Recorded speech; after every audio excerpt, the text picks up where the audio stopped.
In 1954, director Ishiro Honda and Toho Company introduced Japan and the world at large to a new monster from the depths. One that embodied the terror and destruction of the new atomic age and forced Japan in particular to reckon with its own past. A creature that was capable of leveling entire cities and left fire and radiation in its wake. And of course, I am talking about Godzilla. And today I will be talking about my thoughts on the newest Godzilla movie from Toho, and that is, of course, Godzilla Minus One. This will be my third and probably final video covering Godzilla, but I do want to say to all of you, thank you so much for your support on the last two videos. My Shin Godzilla video in particular is now my most viewed video, which I am extremely proud of. This is the first time that one of my videos that I've really cared about and poured a lot of time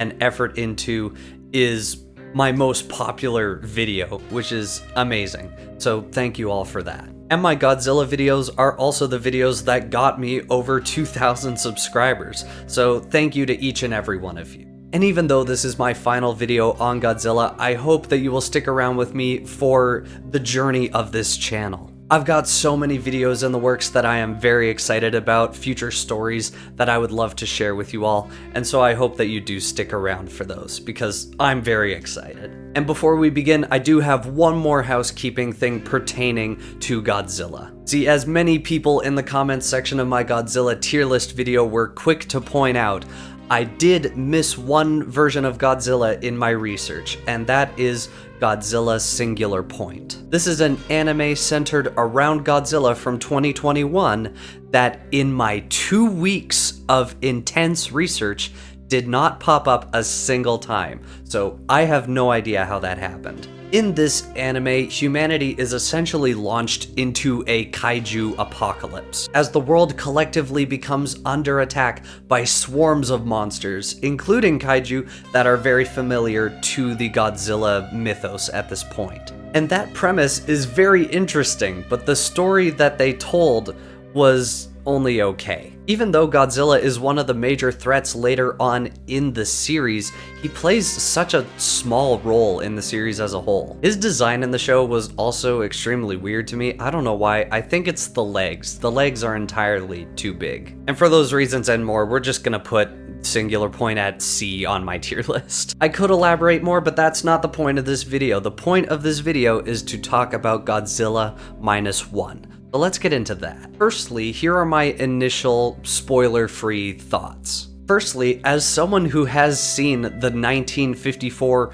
original Godzilla movie, this one really did feel like a remastered version of that original story. It has all of the hallmarks that make Godzilla movies so iconic, but with updated storytelling and filmmaking techniques. Of course, they're telling two entirely different stories. I'm not saying that Minus One is a clone of the original movie, but they feel so, like, spiritually similar, if that makes sense. The design for Godzilla in this movie was based on his design in Godzilla, Mothra, and King Ghidorah, Giant Monsters All-Out Attack, which is a film that I have mentioned in all 3 of my Godzilla videos at this point. Why is the title so long? I feel like Toho Company has it out for me, because I've had to mention it 3 separate times, and it's such a mouthful. However, they updated this design, giving it a much more sharp and more jagged look, as you can tell even from just the back spines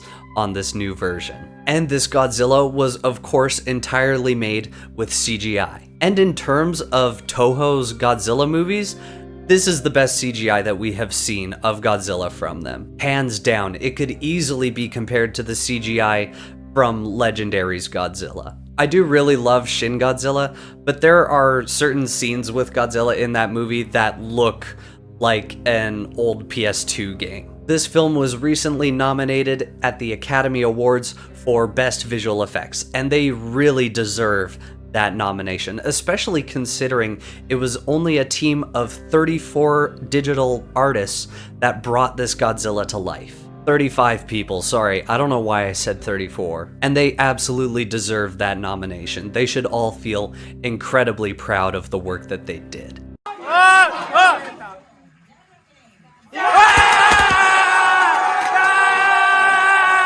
And this version of Godzilla stands at 164 feet, which is not the tallest Godzilla by any means, but set within the backdrop of 1950s Tokyo, he easily towers over everything in sight. And this is also one of the only Godzilla movies that made me genuinely care about the human characters in it. Not only is it a well-done kaiju disaster movie, but it also has a tremendously heartfelt and powerful human element to it. Normally I spend Godzilla movies just waiting for them to cut back to the monster action because that's the good part.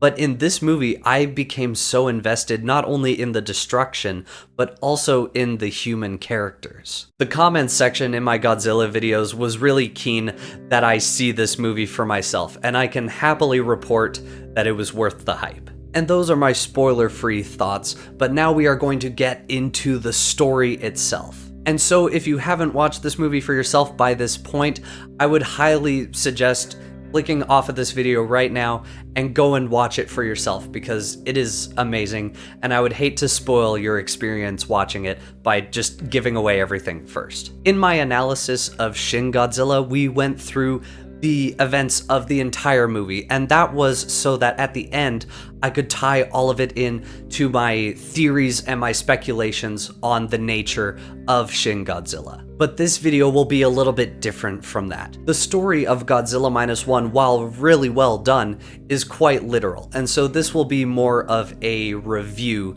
than a theory video. A film theory! And this movie literally just came out, so please go and watch it for yourself. I'm not going to sit here and go over the entire story in graphic detail before it's even out on Blu-ray. I'm just not gonna do that. And so with all that said, here is everything that I found so cool about Godzilla Minus One. The first huge positive is the story of the movie's protagonist, Koichi Shikishima, and how that relates to the actual title of the movie. And to explain what I mean by that, I'm going to give a general overview of Koichi's character arc in the movie. We start the movie on Odo Island. Koichi is a pilot making an emergency landing citing engine trouble, but this is a lie. In reality, he is a kamikaze pilot who is hoping to escape death by abandoning his unit. But during his time on this island, Godzilla emerges from the water and begins to attack the repair crew station there. They have no defenses other than rifles, and so their best shot at taking this thing down is for Koichi to get to his aircraft and shoot him with the big guns. However, in this moment where he has a chance to save everyone and prove himself, he freezes up again because he is so terrified of this monster and by extension terrified of dying. And as a result of this, Godzilla's carnage is allowed to reach its conclusion. Naturally, the only survivor of this repair crew blames Koichi. In his eyes, he is not only a coward for not giving up his own life for his country, but he is also a coward for not attacking this monster when it rose up from the depths. In the wartime culture of Japan at the time, this was a massive dishonor. And this becomes the core of his thoughts and motivations for the rest of the film. He is a man who should be dead, who is constantly haunted by the faces of all of those that he failed to save. And if it sounds like I'm being very harsh on him, this is how Koichi views himself. These are not my thoughts, these are his thoughts. He is tormented by his inaction and by his cowardice. And back home, he ends up with responsibilities. He takes a woman in off the streets whose family was killed, and she in turn also took in a child whose parents were killed. And so together the three kind of make up this makeshift family, almost. And Koichi makes it his duty to take care of these two because outside of them he feels he has no purpose. He views himself as already dead, and so he is using this borrowed time in order to give these two a good life. And the whole time he is plagued with nightmares. He sees the faces and hears the taunting voices of the people that he let down. All of the men that he couldn't save. Or rather, that he didn't save. He may have come back from the war, but his war is without end. I'm 20 minutes into recording and I'm just now realizing how short this video is gonna.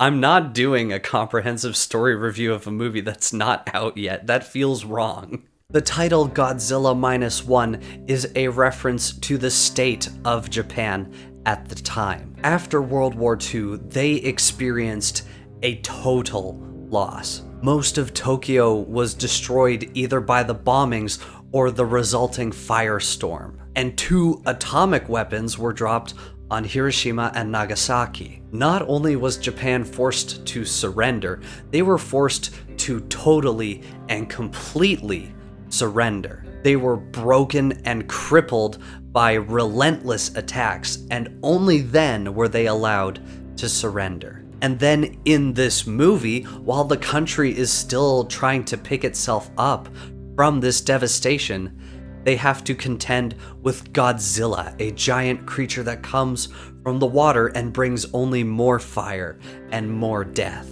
Japan not only has nothing, but when faced with a creature this terrifying and this impossible, they have less than nothing. Godzilla Minus One. This is true of Japan, but could also be said of the protagonist Koichi. He is a man who is supposed to be dead, and through his own guilt believes that his own life is worthless. Like the country of Japan, he feels that he is less than 0, or -1. This is a great setup for Koichi in this story. He is at the absolute lowest a person can be, which means that he is now given this opportunity to rise above his circumstances and become stronger. And slowly he begins to build hope for himself, a hope that he can come back from this metaphorical death. And that hope is in the form of Noriko Oishi, the woman who Koichi took in. As they spend the years together, it becomes clear that the two care deeply for each other. They never considered marriage, but now they are starting to realize that maybe that is where they are heading. But as they wonder this, Godzilla returns and makes landfall in Tokyo. And this time he is far bigger than he was on Odo Island. Unfortunately, in this ensuing attack, Noriko disappears, and given the sheer scale of this attack that we will talk about later, she is more than likely dead. The moment that Koichi was given a semblance of hope and redemption, it was torn away from him. He is once again a dead man, but now this fear of death has been replaced by a singular hatred for Godzilla, the creature that took away Noriko. And the combination of these two elements of hating Godzilla and feeling as though he has nothing to lose leads him to hatching a plan. He started out this movie as a kamikaze pilot who was afraid of death, but now he makes plans to fly a plane filled with explosives into the mouth of Godzilla, sacrificing himself to destroy this creature. In his mind, only then will the voices of guilt that surround him be finally silenced. And so he commissions the last survivor of Odo Island, the very same person who accused him of betraying his country, to design this aircraft for him. Koichi has finally chosen death, and this man will help him. However, this repairman sees the man that Koichi has become and also changes his mind. He modifies the aircraft as requested, but he also gives Koichi an out, an ejector seat, should he choose to use it. Not only is this a healing story for Koichi, but also for this man who blamed him. In some small part, it is the story of Koichi finding forgiveness, an opportunity to be healed of his guilt rather than freed from it through death. And so the moment comes where Koichi is about to fly to his death. That is, until he thinks of his adopted daughter, the little girl who Noriko took in. His guilt never allowed him to see it, but he does have a purpose here, a purpose that requires him to live. He still manages to kill Godzilla with this aircraft, but also chooses life for himself. And so his full character journey is him letting go of his own guilt and finding life and finding purpose. In the end, we found out that Noriko survived, which I personally find a little cheesy, but it still makes for a happy ending. And so at last, the makeshift family is reunited. And the final sentence of the movie is a question to Koichi. Is your war over? And the movie can now end because at last, his war is over. And that satisfying ending to a journey of guilt and healing is why the last 40 seconds of the movie is just so dumb to me. See, Godzilla in the movie has been shown to have remarkable healing powers, being able to repair huge chunks of himself from damage. However, in the final fight, they did manage to weaken Godzilla greatly. And through a combination of the bombs set off inside his mouth and Godzilla himself preparing for an atomic attack, they were able to blow up his body beyond any recognition. But as it sinks into the depths in the final 40 seconds of the movie, we see the carcass of Godzilla beginning to repair itself. And I'm not gonna lie, the movie all throughout was a solid 5 stars, except for that scene. Because to me, Minus One was a perfect one-off story, and there is no need for a sequel. It is the story of Koichi finding himself the lowest of the low, yet still finding redemption and purpose in his found family. It is the story of one man's war finally coming to an end. He gets a chance that is very rare for people in the real world, and that is a chance to quite literally face his demons head on. In defeating Godzilla, he conquered all of these things and can now enter the rest of his life with a sense of peace and fulfillment with his new family. This is a huge victory that is greatly lessened in the last few moments of this movie. In my opinion, this movie, while fantastic, should be a one-off story. Otherwise, the journey of its protagonist is diminished. Godzilla itself is really cool in this story, and I'll admit I would love to see it explored more, but not at the expense of a satisfying character journey. And so if they do make a franchise with this new version of Godzilla, I hope that they will have it set in the future with an entirely new cast of character. The movie was a solid 5 stars for me all throughout, but that last 40 seconds managed to knock it down half a star for me. I'm just of the mind that not everything has to have a sequel or a franchise. Some stories are best told in just one go. That's the story of the main thing that I loved about this movie, and that is the profound journey of its protagonist. Now to move on to some details that I find really cool about the major element at play in this movie, and that of course is Godzilla. Godzilla fans are no strangers to the fact that Godzilla is an allegory for the nuclear bomb, in particular the ones that were dropped on Japan. Director Yamazaki knew this and set out to create a creature that best reflected the terror and the science of atomic devastation. Of course, I am talking about Godzilla Minus One's atomic breath. While I do still think that the scene of atomic breath in Shin Godzilla is the best scene of atomic breath and of Godzilla in general, I do like the mechanics of the atomic breath in Godzilla Minus One far more. In a much more literal way, the way that it works for Godzilla is far more in line with real-life atomic processes. It begins with the spines that run from its back down to its tail. Beginning with the tail, the spines start to protrude from the body and glow a bright blue. And as this action reaches its head, Godzilla takes in a large volume of oxygen. This is the calm right before the storm. Suddenly, all of the spines snap back into place, and Godzilla releases a beam of raw nuclear material.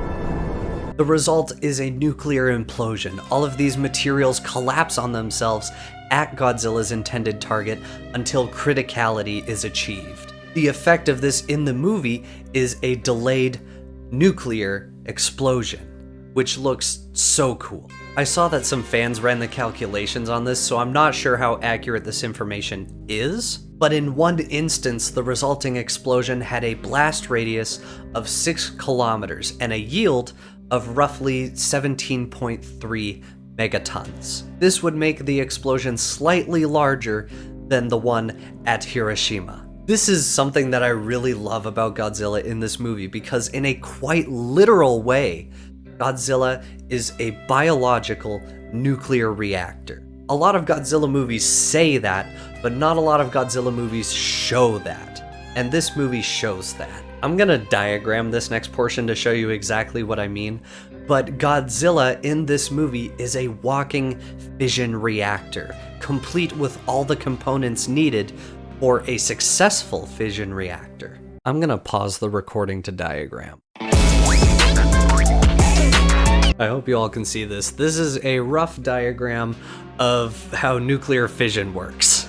I'm really getting into the weeds of it now. Nuclear fission reactors contain radioactive elements, and these radioactive elements are constantly firing neutrons in every direction. That's what the squiggly is. The neutrons smash into nuclei, which release more neutrons to smash into more nuclei. This is how nuclear explosions happen. This process keeps happening of neutrons smashing into nuclei, releasing more neutrons until eventually criticality is achieved. This is why nuclear reactors have control rods. Look at that control rod, isn't that neat? These rods disrupt the flow of neutrons, preventing them from smashing into nuclei. This is the reason that nuclear reactors don't end up like Chernobyl. This is why I find Godzilla's atomic breath in -1 so cool, and that is the idea, or the theory, I guess, that its back spines act as control rods. I hope I'm still in focus. I moved my seat by accident. Normally, its spines are set within its back, blocking neutrons and keeping the nuclear reactor inside of it stable. However, this creature evolved a defense mechanism. It is able to release those spines and have the atoms inside start smashing into each other. It accelerates this reaction by taking in oxygen, because as all of you know, to make a good explosion you need fuel, and oxygen is a great fuel source. It then collapses its spines back into itself, compressing the materials and creating a critical reaction. And then it ejects this raw material, resulting in a nuclear explosion. The science of Godzilla's atomic breath in this movie is so cool, and one of the many reasons why I love this movie so much. Plus, I'll never miss an opportunity to explain nuclear physics to my YouTube audience. I went to school for media and communications. I'm not a physicist. And so for all of the reasons that we've talked about, the satisfying character journey of the protagonist, and just the really cool and unique take on Godzilla itself, I am officially moving -1 into S tier. I believe that in the realm of Godzilla movies, this one will be known as one of the greats. And with that, we have the story of the broken man finding peace, and the story of the biological nuclear reactor that broke him, but also helped him to put himself back together again. This is the story of Godzilla -1. And with all that said, thank you so much for watching. I hope that you enjoyed, despite this being a lot shorter than my video on Shin Godzilla. I didn't want to go into graphic detail on every moment that happens in the story, purely because the movie just came out. Like, that's unfair to the filmmakers and to the people who haven't seen it yet. And a massive thank you to you all, of course. We are now at over 2,200 subscribers, which is insane. These videos are monetized now, which is incredible, and I owe it all to you. So thank you very much. And of course, a massive thank you goes out to my patrons, Sean, and my top tier patrons, RD and Snowy. You all mean the world to me. You've been here since the beginning. I hope that you all will enjoy the stuff that I'm working on, because I've got some really exciting videos that I'm looking forward to in this channel's future. And if you want access to weekly live streams where I talk about the projects that I'm working on, exclusive content on big projects when they happen, as well as a group chat that I have with all of the other patrons, then consider joining in the link in the description or in the end card. With all that said, thank you so much for watching, and I will see you next time for another great video. I hope that you're excited for that, because I know that I am. And cut!